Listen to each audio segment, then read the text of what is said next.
નમસ્કાર મિત્રો, સુરત શહેરમાં જૂના ચલણી સિક્કાઓ અને નોટોનું એક અદ્ભુત પ્રદર્શન યોજાયું છે. આ પ્રદર્શનમાં આપને નિહાળવા માટે મોગલ કાળ, મરાઠા કાળ અને અંગ્રેજોના શાસનના સમયમાં વપરાતા સિક્કાઓ અને નોટો તો જોવા મળશે જ. તે ઉપરાંત તમને ચંદ્રગુપ્ત મૌર્યના સમયના પણ સિક્કા જોવા મળી રહેશે. આ પ્રદર્શન જોવા માટે લોકો ખૂબ જ મોટી સંખ્યામાં ઉમટી પડ્યા અને ઉત્સાહભેર આ પ્રદર્શનને નિહાળે છે. વડોદરાના જેકીભાઈ પાસે વિવિધ પ્રકારના 5000થી પણ વધુ સિક્કાઓનો અનોખો સંગ્રહ છે, જેમાં અમુક સિક્કા તો ખૂબ જ પ્રાચીન છે અને જેથી તે ખૂબ જ અમૂલ્ય છે.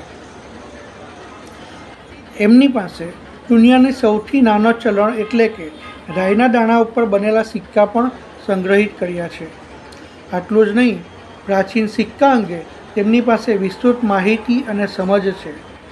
આ સિક્કાઓને નિહાળવા તે પણ એક રસપ્રદ વાત છે. સુરતમાં યોજાયેલ આ અદ્ભુત પ્રદર્શનમાં દેશના અલગ અલગ રાજ્યોમાંથી આવેલા સંગ્રહકારોએ પોતાના સિક્કા અને ચલણી નોટોનું પ્રદર્શન કર્યું છે. આ પ્રદર્શન થકી જૂના ચલણી સિક્કાઓ, નોટોનો સંગ્રહ તો જોવા મળે જ છે, સાથે સાથે તમને ઇતિહાસ વિશે પણ ઘણું બધું જાણવા મળી શકે છે. લોકો ભારે ઉત્સુકતા અને ઉત્સાહથી આ પ્રદર્શન નિહાળવા આવી રહ્યા છે. આ પ્રદર્શન તારીખ 30 અને તારીખ 31 એમ 2 દિવસ ચાલુ રહેશે.